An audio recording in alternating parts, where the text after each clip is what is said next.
Bueno, muchísimas gracias y muchísimas gracias a XM por invitarme, o XM, no sé nunca cómo se dice, por invitarme a moderar este panel. Evidentemente me siento un poco amedrentado porque el que menos sabe de temas energéticos entre todos ustedes obviamente soy yo. Claro que siempre eso es útil porque ustedes recuerdan ese cuento infantil del niño que dice, uy, el emperador está desnudo y nadie se atrevía a decirlo, entonces de pronto yo puedo decir cosas que ninguno de ustedes puede o se imaginaría diciendo aquí frente a sus colegas. A mí puede que no me vuelvan a invitar, pero eso es otro problema. A ver, yo quería hacer algunos comentarios iniciales. Indudablemente el gran reto de Colombia con la variabilidad climática, el cambio climático, dos cosas diferentes. Yo le aprendí aquí al doctor Lozano. Rápido que para aprender. El tema de la adaptación es el tema de Colombia. Los próximos años necesitamos ver cuál va a ser la estrategia frente a una situación donde tengamos menos agua, donde una situación donde a nivel internacional se castigue el uso del carbón, por ejemplo. Eso también puede ser perfectamente factible. Entonces tenemos que tener un plan que nos permita realmente cambiarnos, irnos ajustando para que obtengamos no solamente la disponibilidad física, sino la disponibilidad de energía que en términos económicos le sirva más al país, porque finalmente tener esa energía y después tener un problema, digamos, con nuestras exportaciones, con nuestro posicionamiento en el mundo frente a nuestros socios comerciales, pues también puede ser una dificultad grande. Por otra parte, y yo escuchaba, sí, evidentemente hoy en día en el Foro Económico Mundial, etcétera, nos califican bien alto, de octavos en el mundo, pero una de las cosas que uno aprende en los negocios es que lo que es un buen modelo de negocios hoy posiblemente no lo sea mañana. Sí, eso tenemos que ser conscientes que los modelos de negocios van cambiando, las circunstancias externas van cambiando y que tenemos que estar previendo cómo hacerlo. O sea, yo imagino Ricardo pensando en el modelo de Celsia a 20 años, pues posiblemente es muy distinto al que estamos viendo en el día de hoy y tenemos que irlo anticipando. Yo creo que como país también tenemos que hacerlo. Por otro lado, también me parecía importante que pensáramos que este tema de las comunidades, que se vuelve cada vez más complejo, nos lo reiteraron varias veces con la conexión a La Guajira, etcétera, de la transmisión, está aquí para quedarse. O sea, infortunadamente es un tema que tenemos que administrar, no es un tema que es que ya no vamos a tener las comunidades, no, lo tenemos que administrar. Y tenemos que ser conscientes que nadie nos quiere de vecinos, esa es la verdad, nadie nos quiere de vecinos. No nos quieren de vecinos, probablemente nos toca cambiar la estrategia y de pronto nos quieren de socios de pronto sí nos van a aceptar, pero de vecinos simplemente no. O sea que claramente tenemos que ver cómo involucramos de manera inteligente a todas esas comunidades que nos están haciendo reclamos y como alguien decía, hombre, que a mí me pasen todos esos cables y ¿dónde está el beneficio para esta comunidad que no tiene energía eléctrica o que no tiene acceso al agua o que no tiene acceso a tierra arable? Pues evidentemente es algunas cosas que tenemos que responder. Y tenemos que responderlas de una manera propositiva. Porque la respuesta es, ¿esto es un problema del gobierno? No, pues si nos quedamos esperando que el gobierno responda, pues vamos a estar, digamos, se nos va a afectar dramáticamente nuestra capacidad de hacer negocios en este sector.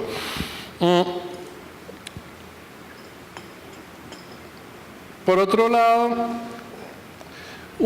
yo creo que una cosa útil de tener aquí sentado un economista con poca experiencia del sector eléctrico es que les pueda hacer un símil. Cuando yo entré al Banco de la República hace demasiados años, por ahí en los años 80, la gran discusión en el sector financiero, de los bancos, era la competencia horrible que les iba a generar el mercado de capitales por la emisión de bonos, que ya las empresas grandes no iban a pedir crédito, sino iban a emitir bonos y se iban a financiar directamente, iban a generar la desintermediación. Al final del día, ¿qué pasó con el sector financiero? El sector financiero colombiano está más fuerte que nunca, más capitalizado que nunca, me está sirviendo adecuadamente las necesidades que tiene el sector productivo. ¿Y por qué lo logró? Porque se cambió la institucionalidad, se cambió el modelo de negocio, se pasó de la banca especializada a la banca múltiple, se lograron una cantidad de economías de escala que no se tenían antes. Entonces se integraron las leasing con los bancos y las fiduciarias con los bancos. Cambió el modelo de negocio y en ese sentido hoy en día funciona bien. Entonces, ¿usted quiere crédito, señores? Aquí tiene crédito. ¿Usted quiere emitir bonos? Venga, listo, yo le cobro por la emisión de bonos, se la estructuro, se la administro. Al final del día sigue siendo el sector financiero el que administra y genera todo el proceso de transmisión de dinero en nuestra sociedad. Entonces, eso yo creo que es una buena lección que puede tomar el sector energético colombiano, el sector eléctrico colombiano, para ver que, hombre, sí hay futuro. Lo que pasa es que hay que ajustar o cambiar a veces radicalmente los modelos de negocio. Entonces, haciendo esa breve introducción, voy a hacerle, como el tiempo no alcanza y nosotros somos lo único que impide que la gente se vaya a almorzar, entonces vamos a ver si podemos hacer eso de una manera relativamente eficiente. Yo voy a empezar con Ricardo, pues como en el orden que ustedes intervinieron. Pensé hacer algo más inteligente, pero el tiempo no da para hacer cosas innovadoras en esa materia. Todavía nos deja. Exacto. Entonces, Ricardo mencionaba algo muy interesante y decía que la energía fotovoltaica y la eólica es contracíclica con los temas de lluvias y en ese sentido pues pueden ser básicamente temas complementarios y complementarios no solamente a nivel de país sino a nivel de empresa. Entonces yo quería que nos hicieras un poquito de énfasis en ese sentido.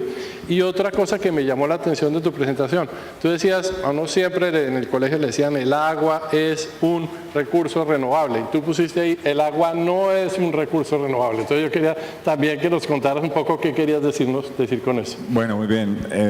Sí, yo creo que dentro de las grandes mentiras también que permanentemente nos decimos, yo creo que para ser muy optimistas, y eso está muy bien, una de ellas es eso, y es dividir los recursos naturales entre los finitos o infinitos, y eso no es verdad. No es verdad. Solamente existen uno solo, son recursos naturales. Y todos los recursos naturales se agotan, todos. Pues obviamente si usted los extrae, pues no va a tener ese recurso allí, pero se agota allí. Usted lo puede recuperar en otra parte, pero es finito, y eso es fundamental que lo entendamos de esa manera. Y obviamente el rey dentro de los recursos naturales pues obviamente es el agua, y lo estamos viendo precisamente en las actividades económicas del país, donde más de 300, yo diría ya que casi 400 municipios, 350 municipios anualmente o permanentemente, diría yo, siguen con problemas de desabastecimiento y con problemas de suministro del recurso, y lo mismo nos está pasando con las hidroeléctricas, lo mismo nos está pasando con los distritos de riego, que ya el recurso se está agotando. Y esas medidas que hacemos permanentemente de la oferta hídrica o de la disponibilidad hídrica también tenemos que mirar en qué momento lo hacemos, porque si usted lo dice ahorita en temporada de lluvias, entonces se ríen de nosotros, de los que estamos diciendo eso, pero ¿cómo así que lo está diciendo si está lloviendo y tenemos lo contrario? Son inundación y desbordamientos y tenemos desastres causados con ello. No, es que ese es el efecto que está haciendo el clima extremo, y es que está haciendo que llueva más agua en menos tiempo,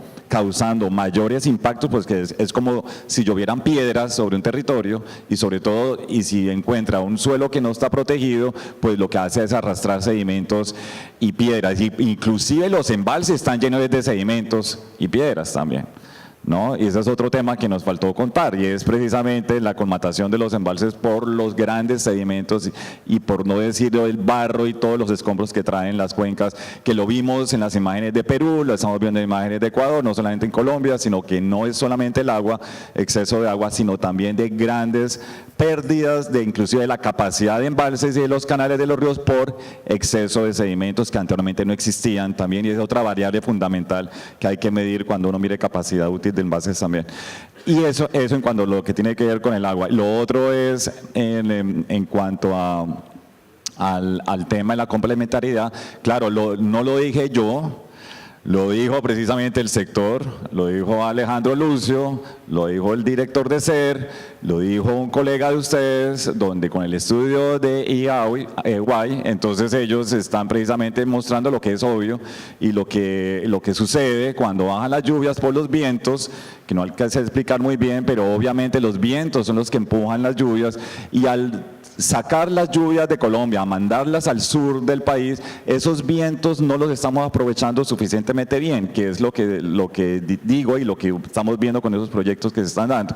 Y lo mismo, obviamente, al no ver nubes, pues hay aumento de radiación solar. Entonces es algo lógico, el tema de oferta de recursos naturales es de lógica, es de conocer mucho más que nos estamos moviendo, que es dinámico y que obviamente esa dinámica es la que tenemos que ajustar a nuestros negocios, deben estar ajustados a ellos precisamente para no tener las pérdidas económicas, porque esto sí es negocio, eso sí es de plata, Hernando José. O sea, el tema de las pérdidas anuales del Producto Interno Bruto anual, 2 puntos del Producto Interno Bruto anual, cuando tenemos los eventos extremos, inclusive yo diría que es mayor de esas pérdidas de 2 puntos del Producto Interno Bruto, mayor, mal contados.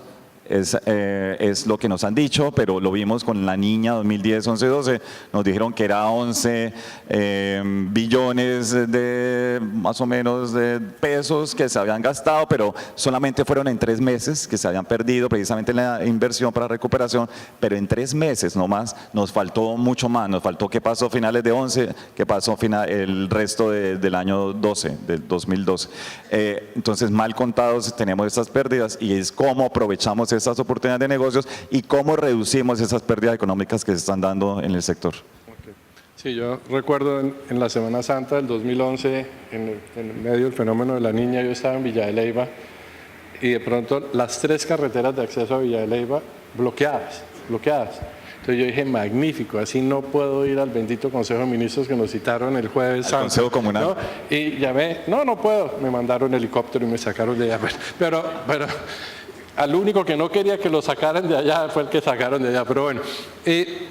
Diego, a ver, tú hablaste mucho de este tema de la hidroelectricidad, el carácter limpio de ella, los beneficios que obtiene para la comunidad en términos de disponibilidad de agua, para la agricultura, para la protección de las cuencas, todo eso es muy importante. Pero escuchábamos precisamente a Ricardo ahorita diciendo, mire, es que el problema es que ahora las lluvias son mucho más concentradas, los periodos de lluvia pueden ser muy intensos pero más cortos, los periodos de sequía pueden ser más largos. ¿Cómo adaptarse a esos nuevos regímenes de lluvias, a ese nuevo régimen de variabilidad climática en un país donde el grueso de su hidroelectricidad es de filo de agua? O sea, ¿qué deberíamos hacer? ¿Cómo lo están viendo ustedes para ajustar el modelo de negocio a esos nuevos retos del clima? Sí, y lo conecto un poco con la pregunta que le hacías a Ricardo ahorita. Nosotros cuando estudiamos una embalse, como por ejemplo la Central Miel, que tiene 14 años pues, de vida de operación, es evidente cómo se ha recuperado la cuenca desde el punto de vista de la cobertura vegetal, pero cada vez llueve menos. Entonces uno, bueno, ¿y qué está pasando? Y entonces hacemos estudios que incluso lo hemos hecho en compañía de la empresa de Ricardo, en donde a lo mejor la fuente recuperadora de agua de ese embalse no está en la propia cuenca, sino que está en la cuenca vecina. Y eso es cambio climático. Yo tengo que ir a reforestar la cuenca del vecino para que recupere allá, porque allá llegan las nubes que por el viento me llegan a mí. Esos son los estudios y los modelos de negocio que uno que tiene que empezar a mirar y decirle a los inversionistas, a quien sea el inversionista ya en la compañía, oiga, voy a ir a reforestar la cuenca del vecino. Pero es pensando en mi modelo de negocio, en cómo me va a llover a mí. Y el tema de sedimentos es otra cosa que estamos mirando con mucho cuidado y hace parte también de ese modelo de negocio porque nuestros embalses fueron diseñados para 50 años de vida de operación. Y tenemos un parque de generación de 35 años, 40 años, y va uno a mirar los embalses y sí, ya estamos perdiendo capacidad de almacenamiento en nuestros embalses. Y una de las otras líneas de negocio que estamos mirando, o impulso más bien que línea de negocio, es cómo hacer el manejo sostenible de los sedimentos en los embalses. Hoy no hay posibilidad desde el punto de vista ambiental de hacerlo. Técnicamente está inventado, pero desde el punto de vista ambiental no hay permisos para... De hecho, nosotros tenemos un piloto en una central pequeña, Calderas. Ha sido una tragedia evacuar sedimentos con fines de estudio, de investigación y de aportar al sector. Y la cuenta es simple, la que nosotros hacemos. Si en 15 años, como van las cosas, tenemos que cerrar posiblemente nuestras grandes centrales de generación en el país, puede que no sea cerrar, pero se convierten en filo de agua. Entonces ya vamos a tener una capacidad desde el punto de vista de potencia la vamos a tener, pero de manera instantánea, pero desde el punto de vista de energía no la vamos a tener. Y entonces decimos, listo, entonces cerremos San Carlos, solo como un ejemplo. Entonces hay que reemplazar una central de 1.240 megavatios. ¿Cuál es el impacto ambiental de reemplazar 1.240 megavatios?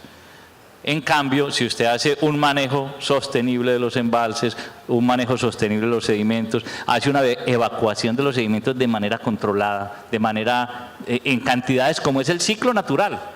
Finalmente los sedimentos tenían un ciclo natural, puede buscar, no pensando en el hoy, sino que mira que los dos casos que te estoy planteando son pensando en 15 años, en 20 años, en iniciar procesos de manejo de sedimentos de manera controlada, de manejar procesos de reforestación a largo plazo para incorporarlos en mi flujo de caja, no de hoy, sino en mi flujo de caja del mañana. Es cierto que es parte de lo que tenemos que investigar y introducir en nuestras empresas.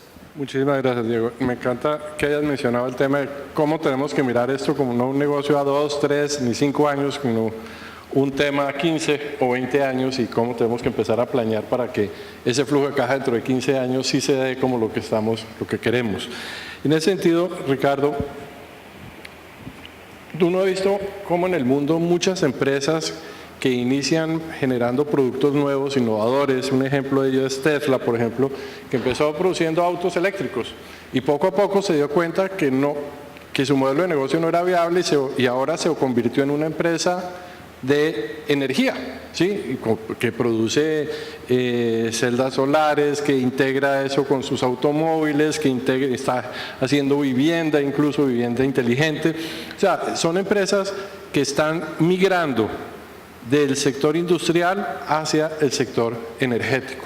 O sea, que eso es una realidad. Eso no se daba acá mayormente, pero probablemente la medida en que todas las empresas empiezan a autogenerar y cogenerar, etcétera, todas se vuelven en cierta parte expertos en el tema y parte de su negocio está en eso. Entonces, lo que quería preguntarte es, ¿cómo estás viendo tú hacia el futuro ese modelo de negocio de las empresas energéticas en Colombia? ¿Qué tipo de elementos tendremos que cambiar? Y ahí también, alguna vez que conversábamos, ¿cuál es el papel de la competencia en la generación de ese mercado hacia el futuro? Perfecto. Yo creo que todos tenemos ese mapa bastante claro y todos hemos visto miles de presentaciones acerca de los prosumidores, acerca de la integración de la generación distribuida con nuestros clientes. Nosotros en Celsia le estamos apostando muchísimo a esa estrategia. Incluso en los temas de almacenamiento, que es el que puede generar una gran disrupción en el modo en que operamos hoy, los distribuidores de energía. Entonces, si el almacenamiento sigue bajando al ritmo que va bajando, yo creo que en menos de 5 años van a haber productos muy competitivos para el mercado nuestro, para el mercado regional, en donde muchos clientes pueden estar saliéndose de la red sin ninguna duda. Y eso va a cambiar la dinámica competitiva.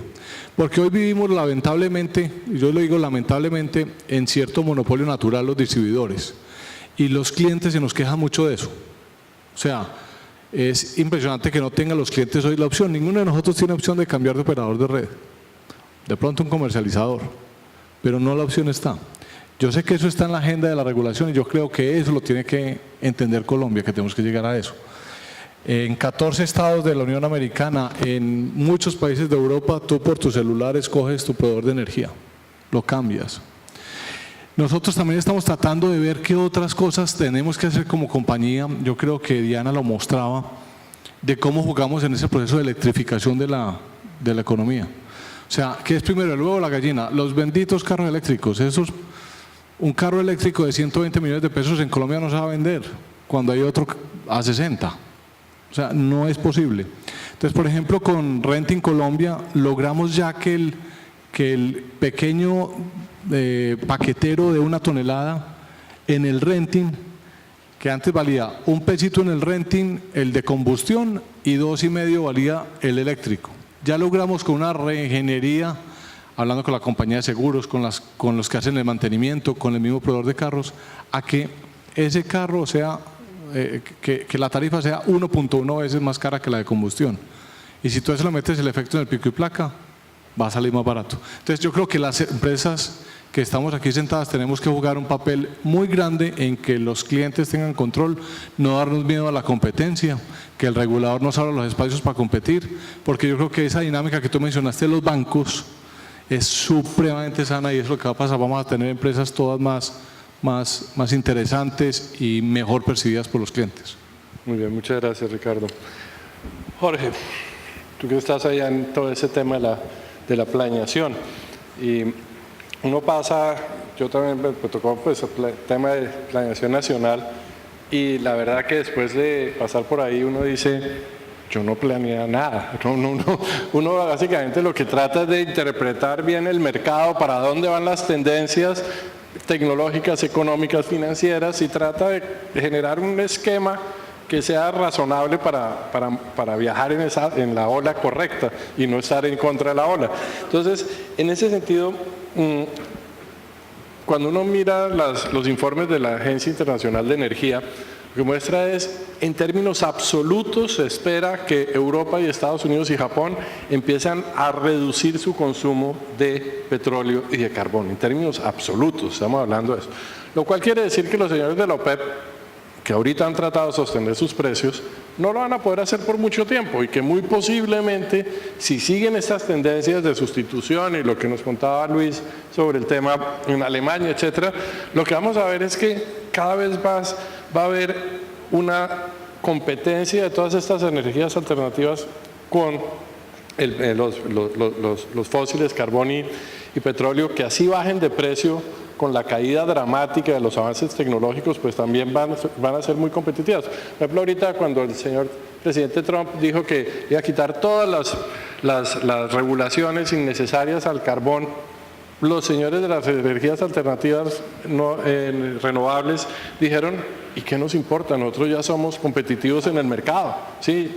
Así le quiten todas las regulaciones al carbón, ya el carbón no va a ser competitivo frente a muchas de estas nuevas energías. Entonces, evidentemente, esas son realidades con las que uno empieza a mirar en el mercado. Entonces, frente a eso,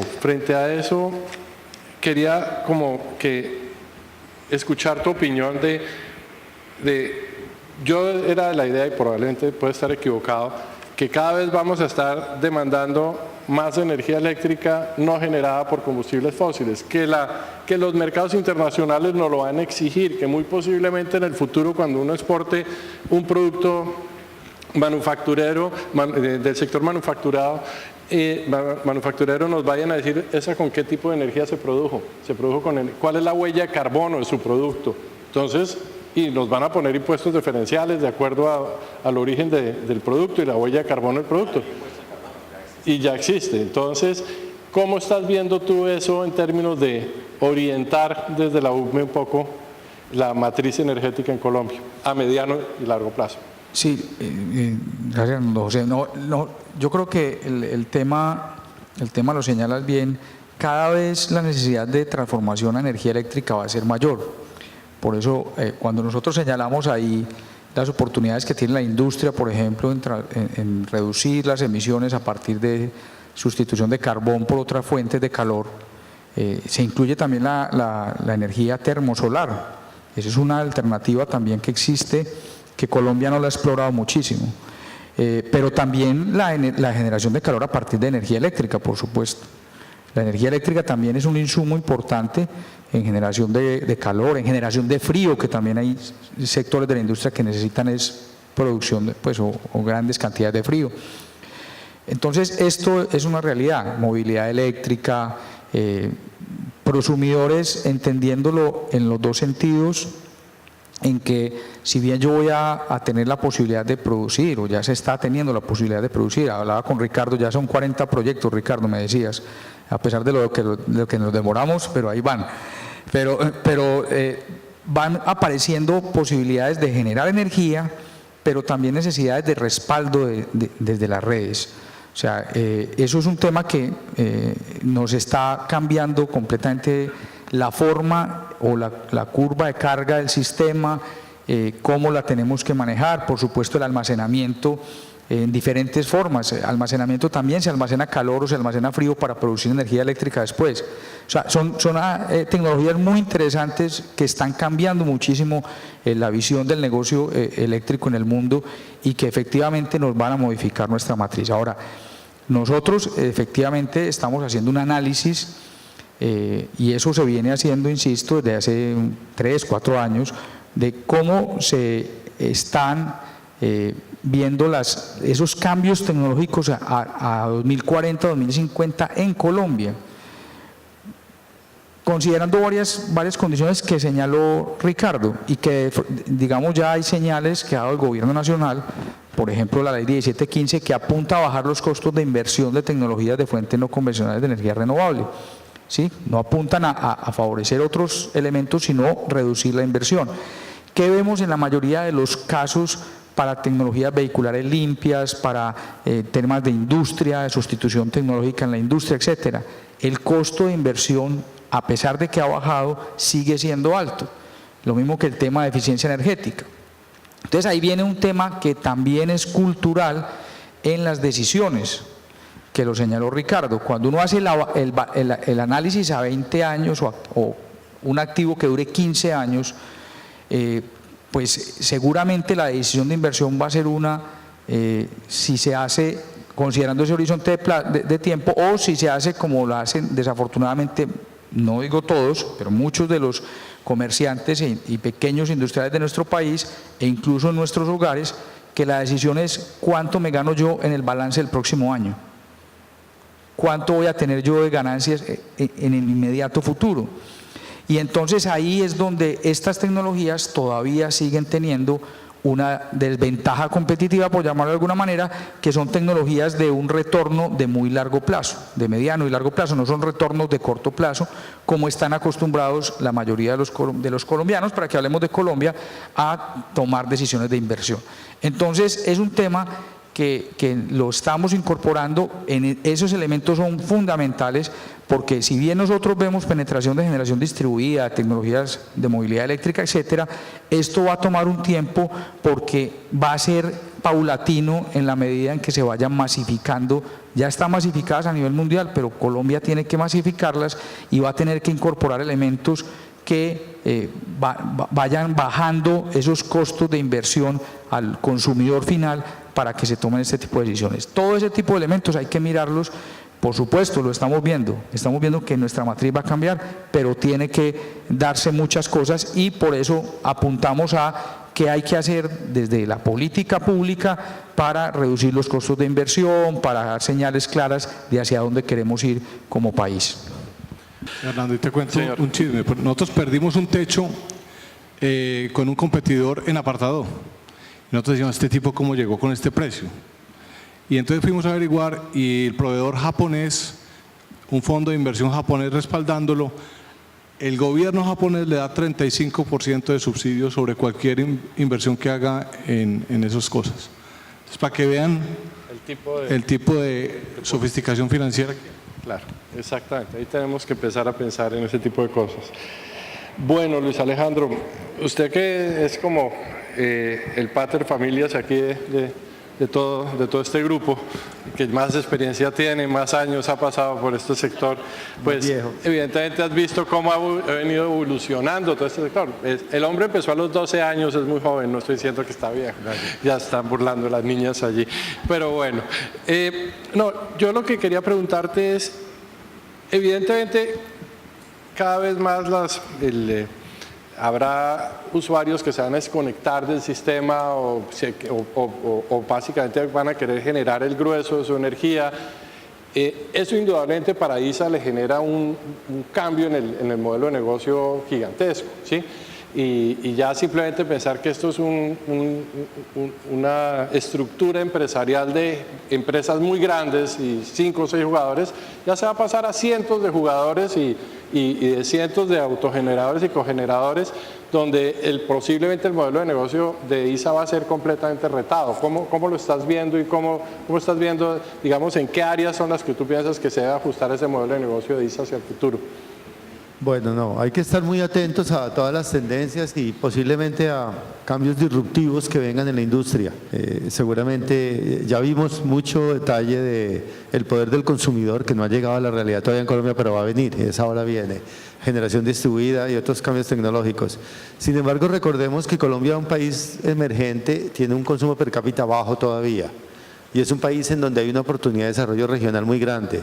Precisamente muchos proyectos están yendo a zonas de transmisión, a zonas donde, por ejemplo, la costa Caribe está creciendo en consumo de energía. Yo lo que tenía en la cabeza era casi el doble del interior del país.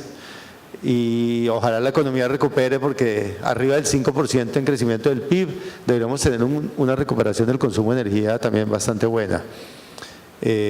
Hay clase media creciente que tiene que involucrar electrodomésticos y calidad de vida. Entonces, todavía tenemos unas décadas por lo menos en donde hay mucho por hacer. Seguramente, y hay que estar muy atentos a los cambios de industria, y el grupo empresarial lo está mirando proactivamente, así como otras empresas. El sector eléctrico ha sido bastante bueno, yo diría, en eso en Colombia. Sin embargo, pues no puedo dejar la oportunidad de comentar que lo que planteaba yo, y a raíz de una reflexión que usted hacía, nosotros queremos seguir siendo muy propositivos, construyendo sobre la problemática que tenemos. Somos conscientes de que las comunidades no van a pedir menos a futuro. Los requerimientos ambientales van a ser mayores también, es normal, porque hay que cuidar mucho más lo que nos queda de naturaleza en nuestro país, muy privilegiado en eso. Pero sí tenemos que articularnos mejor, y ahí hay varias propuestas. Por ejemplo, creemos que la distribución de riesgos puede ser en otros sectores del sector eléctrico, de otros colegas, pero en transmisión están muy mal identificados y mal distribuidos, porque los riesgos se dice que los debe administrar quien mejor lo sepa hacer. Entonces hay riesgos que hoy no estamos administrando correctamente. Creemos que, por ejemplo, el tema de la fuerza mayor debe desaparecer como una causal de ampliación de plazos para un proyecto de transmisión. Tal vez no lo sepas, pero te cuento que si se establece una fecha de entrada de un proyecto, y es absolutamente estricta, también para la generación inclusive, y si el inversionista no cumple, hay unas penalizaciones gravosísimas desde el punto de vista financiero, que uno entiende que deben existir incentivos regulatorios, por supuesto, y de planeación, pero que no están siendo compatibles con la correcta distribución de riesgos. O sea, paga justo por pecador, y eso en el largo plazo, y tú creo que eres expertísimo en ese tema, termina siendo pésimo para el país y para la industria, porque o genera ineficiencias o genera inseguridad jurídica tremenda. Entonces, estamos pidiendo que las autoridades revisen el tema de fuerza mayor, porque demostrar fuerza mayor cuando hay una oposición de comunidad o un tema ambiental o plazos no establecidos, por ejemplo en temas arqueológicos como estamos hoy, hace que haya una incorrecta asignación de riesgos. Entonces, hay mucho por hacer. Somos propositivos y creemos que el sector debe, como siempre ha sido, un sector muy líder, debe responderle al país en forma proactiva. Y por supuesto, ya volviendo a tu pregunta, creo que la ingeniería y la capacidad que hay acá, que yo he visto en los años de mi vida profesional, es muy alta, y hay juventud que trae excelentes nuevas ideas, y seguro que en la parte técnica vamos a ser capaces de montar la ola disruptiva. Pero tenemos que hacerlo de la mano con las autoridades. Ahí es donde yo creo que de pronto no estamos bien articulados. De acuerdo.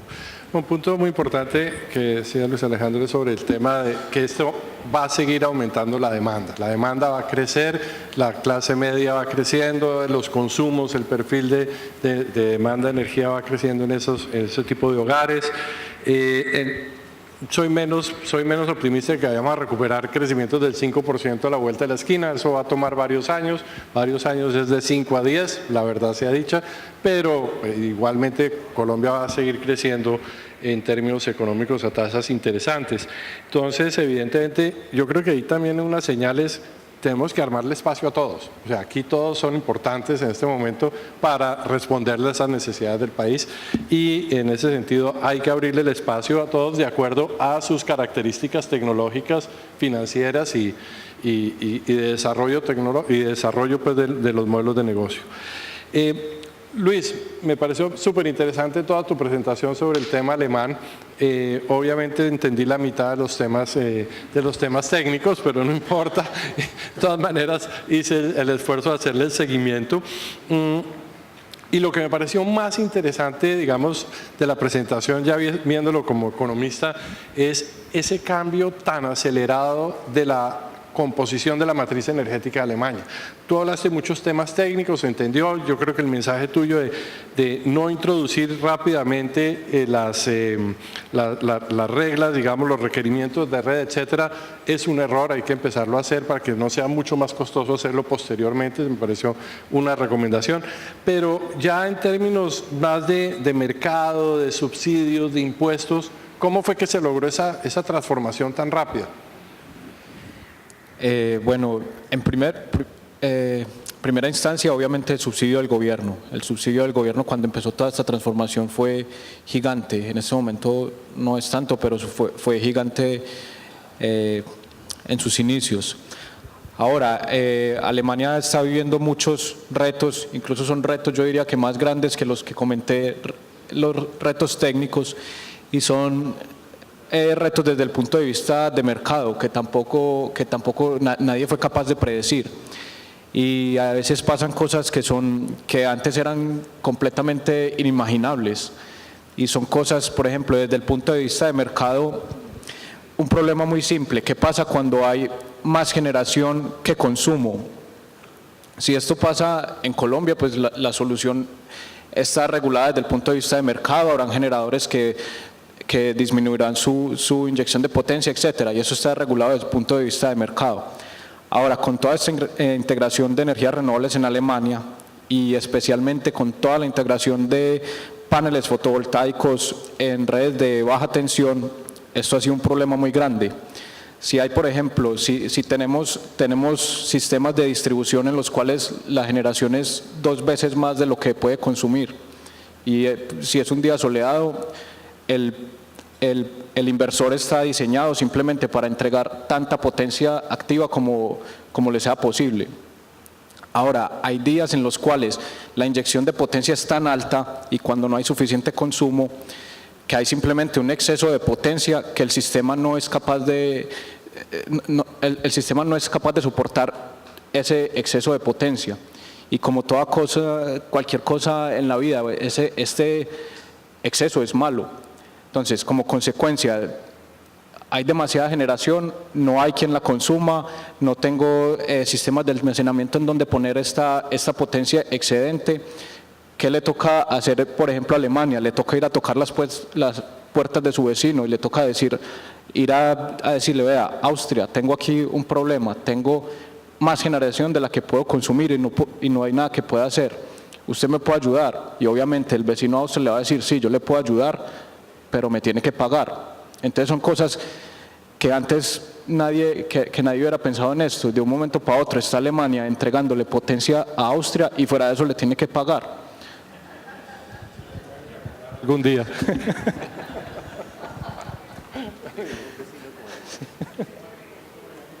Sí, son retos que nadie pudo haber anticipado. Eso me parece muy interesante. Yo lo digo siempre, nosotros a veces tendemos a mirarnos muy a nosotros mismos y no mirar esas experiencias internacionales. Y muchas veces lo que es copiar lo bueno, mirar, adaptarlo a nuestras necesidades, evitar los errores por los cuales han pasado otros y minimizar esa curva de aprendizaje. Yo creo que ese es un buen mensaje, pero de todas maneras estuvo muy fascinante ver todo ese proceso de transformación que nos mostraste en Alemania.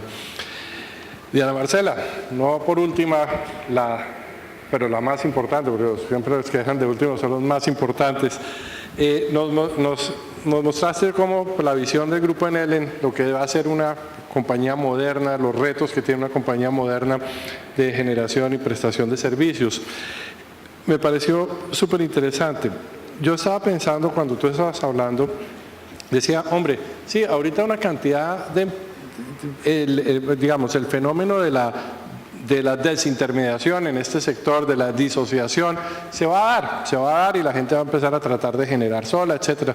Pero estaba pensando lo que pasó con muchas empresas en el tema de los vehículos de transporte, de los camiones, que aburridos con la tabla de fletes, etcétera, todo el mundo empezó a comprar camiones y a tener su propia flota, pero después se dieron cuenta que administrar eso era un camello y que eso no era tan evidente como decir, a ver, hagan fila aquí los camiones, carguen y descarguen, es que eso tenía toda una ciencia, y de pronto algunos empezaron a descubrir que había unos señores que tenían negocios de renting que saben manejar esas flotas, ¿sí?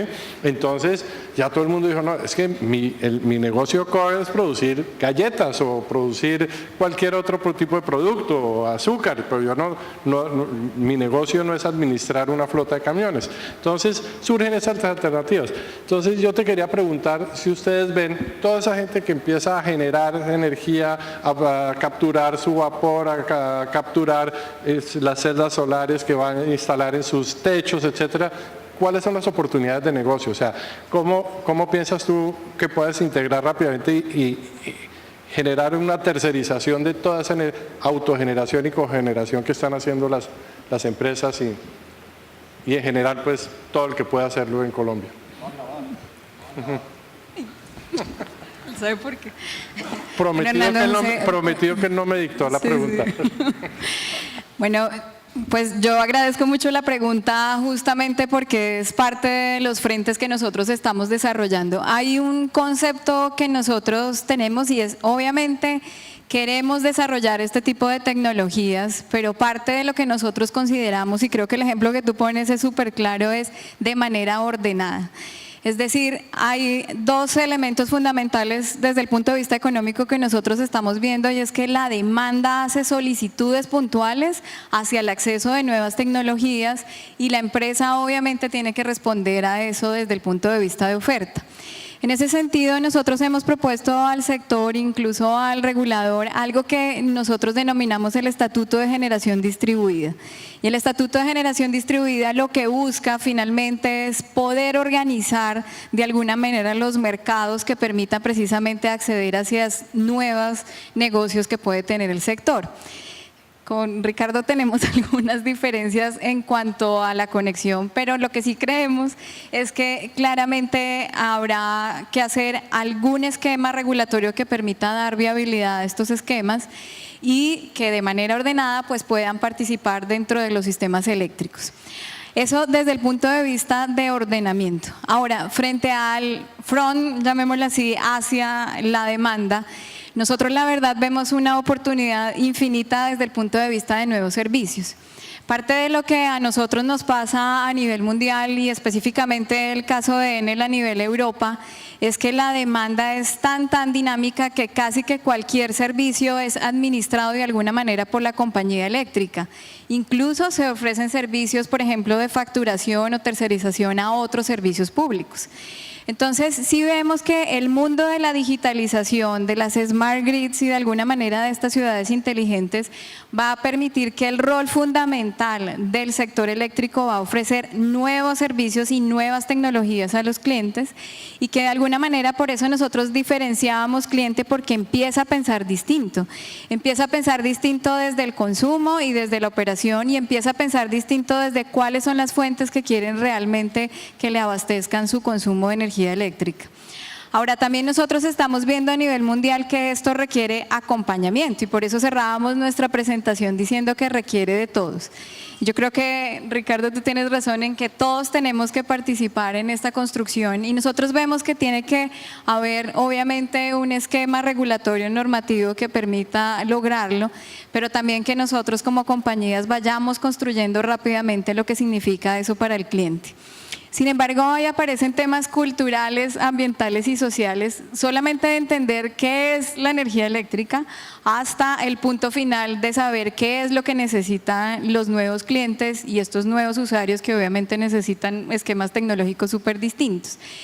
Y por eso le estamos apostando también a nuevos productos. O sea, nosotros también creemos que desde la movilidad eléctrica hasta un medidor inteligente hace parte de esos nuevos productos, pero también de nuevas soluciones que obviamente quiere implementar el usuario, pero nosotros como compañías tenemos que empezar a dárselos. Una cosita muy pequeña antes de cerrar, don José, y es en este foro he escuchado bastante algo preocupante, y es el tema de licencias ambientales, el tema de consultas previas, el tema del plan de manejo ecológico y todo lo que está sucediendo. Yo fui coordinador dentro de la Dirección de Licencias Ambientales del Ministerio de Ambiente hace 23 años, o sea, lo que era el ANLA hace 23 años cuando se creó el Ministerio de Ambiente. Y eso no sucedía. O sea, no es que el tema ambiental, el tema social o el tema arqueológico sea un tema nuevo. Eso siempre ha existido. Inclusive, para eso es que se hacen estudios de impacto ambiental, para eso es que se hacen planes de manejo del riesgo en cualquier actividad. Por eso les hablaba bastante del tema de riesgo, que más que riesgo, una oportunidad. Eso siempre ha existido en los estudios de impacto ambiental cuando uno accede a un recurso natural. El problema estuvo en la transición que se dio desde esa época hasta hoy en negar, y me siento culpable, todos debemos ser culpables, todos debemos tener una corresponsabilidad de esa transición, de negar que existe un riesgo, de negar que existe un impacto, de negar que existe un efecto, porque la gente no lo ve así. Obviamente nosotros sí tenemos que reconocer que existe un efecto, para eso está el estudio, pero que además hay un plan de manejo, hay unas acciones que se van a mitigar. Entonces creo que el sector y todos los sectores están en una actitud de reacción ante los que se adelantan informando que sí hay un impacto, que sí hay un efecto en redes sociales, en medios de comunicación, como lo quieran llamar. Entonces el sector se quedó. Necesitamos que el sector dé el primer paso siempre cuando vaya a ser acceso a un recurso natural. Necesitamos que cuente el efecto y cómo lo va a mitigar, cómo lo va a manejar, porque cuando tú informas desde el inicio, de manera reactiva, lo estás haciendo, estoy seguro que la sociedad completa no te va a cuestionar esa acción, pero cuando lo haces de manera reactiva, ahí es donde está el problema. Entonces yo creo que, y lo mismo pasa con las comunidades, si tú vas a prometerle algo a la comunidad, cúmplelo. Cúmpleselo. Entonces también yo creo que están más en la actitud y en la forma de comunicar las cosas que en sí algo de fondo, ¿no? Hay un mensaje, uno tiene que ser propositivo, uno no puede, si uno es reactivo, los demás le ponen a uno las reglas del juego. Si uno es propositivo, ve las condiciones que se van generando y cumple los compromisos que adquiere, pues evidentemente la situación se construye confianza con los stakeholders y las cosas funcionan. La gente quiere sentirse segura.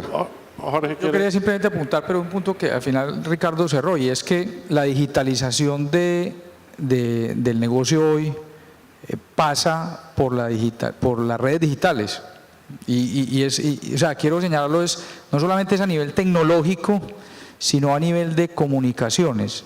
Las empresas cada vez más están entendiendo que las redes digitales nos están quitando espacio, pero no espacio, digamos, en los negocios, sino frente a la comunidad, frente al entorno, porque nos están generando una desinformación muy grande. Desafortunadamente, así como las redes digitales sirven para ilustrar, así como el acceso al Internet, a mayor información, puede ser muy benéfica para formar, también desinforma demasiado.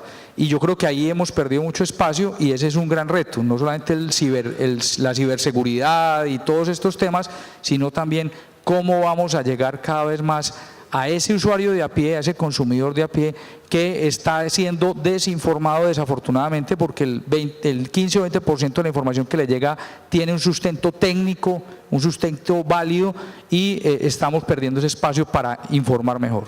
Yo llevo solo 2 meses en la Junta de EXEM y lo primero que dije es cómo estamos comunicando. Cómo reforzamos, cómo informamos al consumidor, cómo ponemos nosotros la agenda en esto y no nos dejamos que nos la pongan. Yo creo que ese es uno de los grandes retos que tenemos. Bueno, con eso termino. Les agradezco muchísimo su atención, a todos ustedes su participación y que sigan teniendo un gran seminario en estos 2 días.